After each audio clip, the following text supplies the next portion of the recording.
Hello, good morning everyone. I hope you all are doing well. Welcome back to my channel. This is Poonam Avasthi, your SST teacher. Today we are going to continue with the chapter 12, the National Movement second phase. This is part 2 of this chapter. We are going to begin with the topic Simon Commission and we are going to complete this chapter today. Okay? At the end of the video, you will be getting a home task. Don't forget to do it in the notebook, and in case of any doubt, feel free to connect with me. Please refer page number 96 to 100 for this chapter. So let's begin. Welcome all of you in Social Studies class. This is part 2 of chapter 12, the National Movement second phase. Please refer page number 94 to 100 for this part. In the first part, we have ended with the revolutionary movement topic. We have seen that the revolutionary movement lost its plot after the death of Bhagat Singh, Rajguru, Sukhdev and Chandrasekhar Azad. Students, we have also seen that the Congress got divided into pro-changers and no-changers group. Students, you may have seen the popular slogan Simon Go Back. This strikes us when we think about Simon Commission. So let's explore with me the story behind the Simon Commission. Why did Indians oppose it? What were the reasons?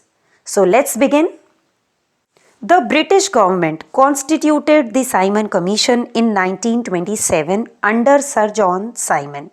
The commission had 7 members of the British Parliament. The aim of the commission is to look into the functioning of the constitutional system in India and suggest necessary changes. The British government also wanted to assess the effectiveness of the Government of India Act 1919. Students, do you know why British government wanted to discuss the constitutional reforms? They wanted to discuss the constitutional reforms to show Indians that British were sincere in the efforts of providing power and authority to Indians.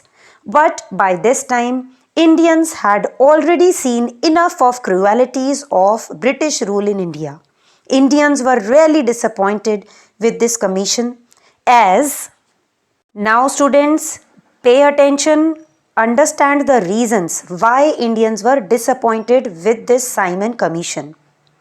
Simon Commission had no Indian members. They all were British. And it meant Indians had no right in determining its own future. And students, the British government also refused to accept the demand for self-government. Thus, the commission was widely rejected. The Congress then decided to boycott the commission. So, on 4th February 1928, when commission arrived in India, it was greeted by an all India Hartal. Slogans of Simon Go Back were raised and public demonstrations were also organized. Now students, think the reaction of Britishers after this boycott. The British responded with lathi charge and tried to terrorize Indians. When Simon Commission reached Lahore in 1928, it was rejected with a peaceful protest under the leadership of Lala Lajpat Rai. But he was brutally beaten up by the police, and soon on 17th November 1928 he died. The sacrifice expanded the platform for Indians. They all got more inspired. At the annual session in 1928 of Congress, the Congress demanded dominion status. This means government by the Indians, where India would still accept the British sovereignty and the British Queen as the head of the country. It was less than complete independence.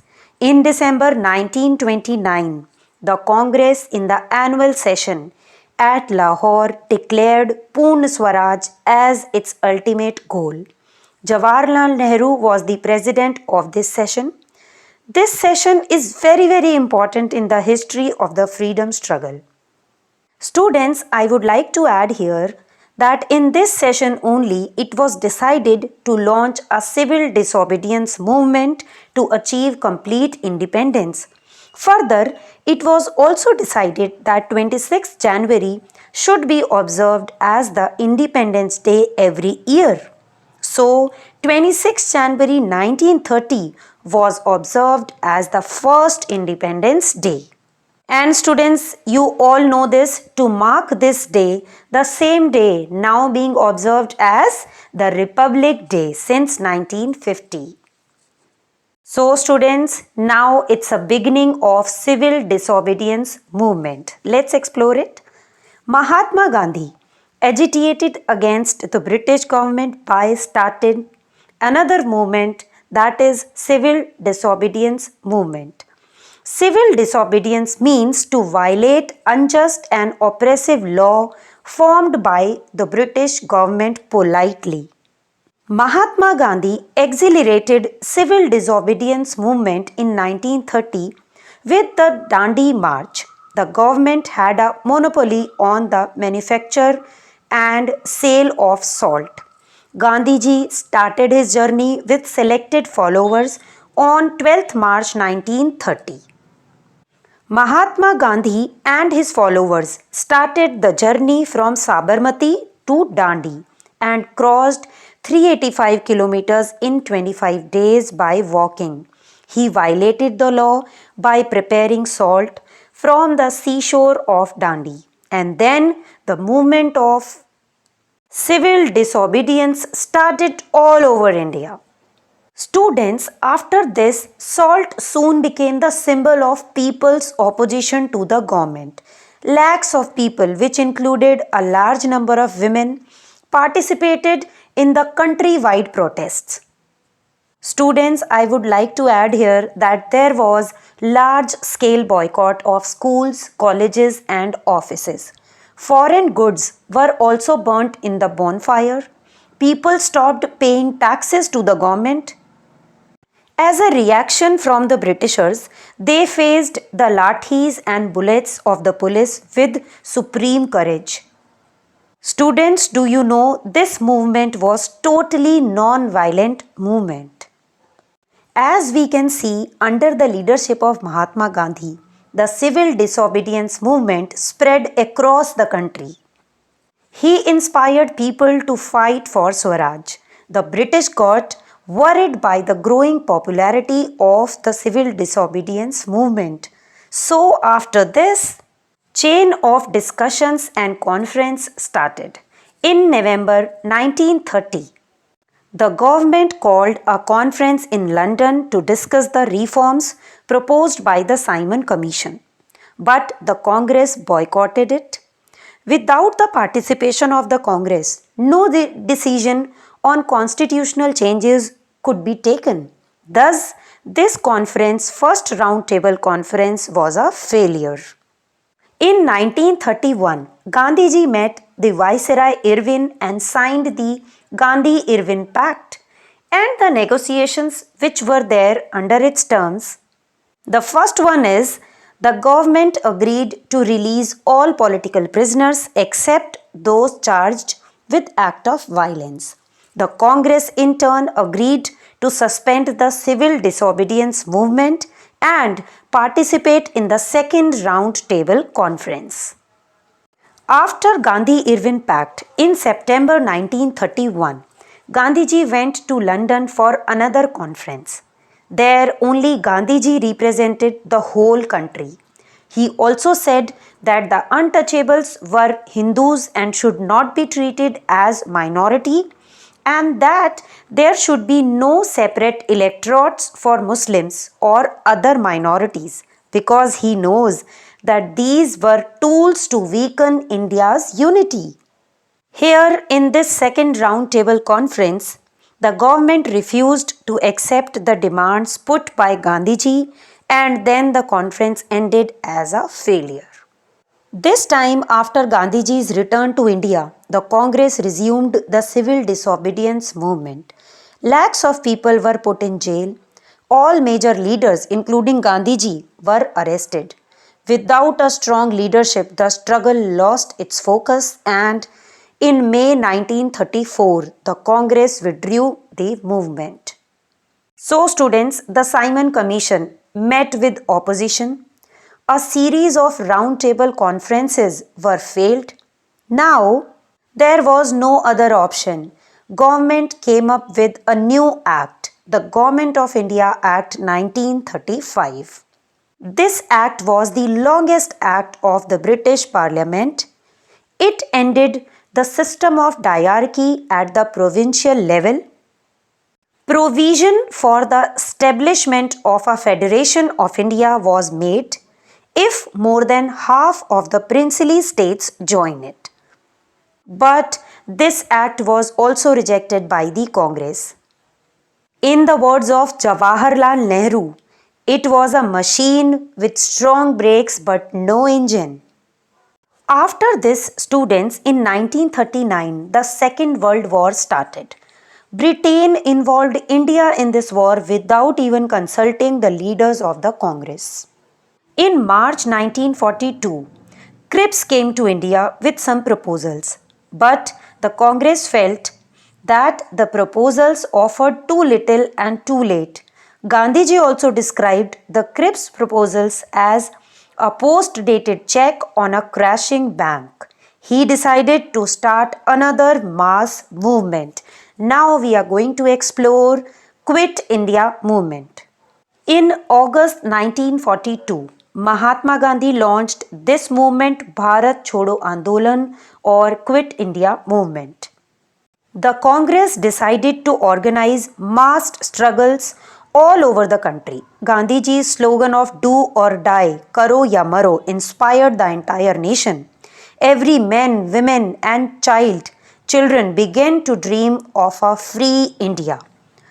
But this time the reaction of the Britishers was really aggressive.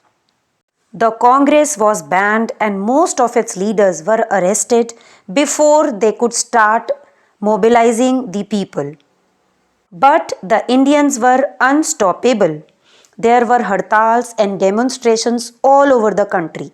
The people attacked all symbols of British government such as railway stations, law courts and police stations. Railway lines were damaged and telegraph lines were cut. The British in return responded with terrible brutality. Protesters were arrested and tortured. By December 1942, students, over 60,000 people had been jailed. Students, the British could not stop us. The national movement grew stronger after the formation of the Indian National Army INA, which was popularly known as the Azad Hind Fauj.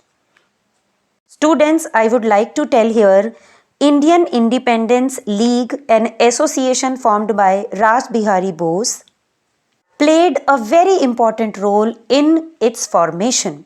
General Mohan Singh was the leader of this army. In 1943, the leadership of the Azad Hind Fauj came in the hands of Subhash Chandra Bose. On 21st October 1943, he declared the formation of Provincial Government of Independent India in Singapore. He went to the Andamans and hosted the Indian flag there. In 1944, the Azad Hind Fauj attempted to enter India through the northeastern route. His slogans of Delhi Chalo and Jai Hind won many supporters to his cause.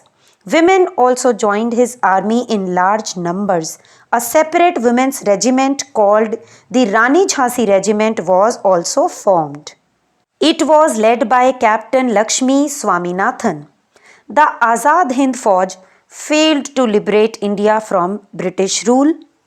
But the brave soldiers of the Azad Hind Fauj, however, became national heroes and songs of their bravery were sung all over the country.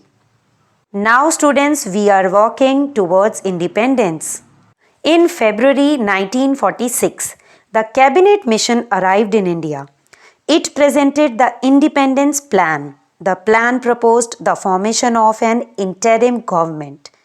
as suggested by the cabinet mission, an interim government headed by Jawaharlal Nehru was formed, and in December 1946, the Constituent Assembly started the work of framing a constitution for India. But students, because of the seed of divide and rule, the Muslim League and the Indian princes refused to participate in the working of the Constituent Assembly. They came up with the demand of a separate country for the Muslims. Lord Mountbatten came to India in March 1947 as the new viceroy. He presented a plan according to which India was to be divided into two countries, India and Pakistan. The announcement of the partition led to riots, particularly in Punjab and Bihar. Lakhs of people were killed and millions became homeless. The national leaders tried to prevent people from killing each other in the name of religion. Gandhiji kept a fast unto death to stop these killings. To prevent further killings, finally, the Congress agreed to the partition. A separate country, Pakistan, was created. On 15th August 1947, India became independent after almost 200 years of British rule. Jawaharlal Nehru became the first Prime Minister of India. Now students, with this happy news of freedom, we are done with this chapter 12, the national movement second phase. Now it's home task time. Please have a look to it. Do it neatly, and in case of any doubt, feel free to connect with me. Don't forget to like and share the video. This is it for today. Thank you so much for watching. Keep watching, keep learning.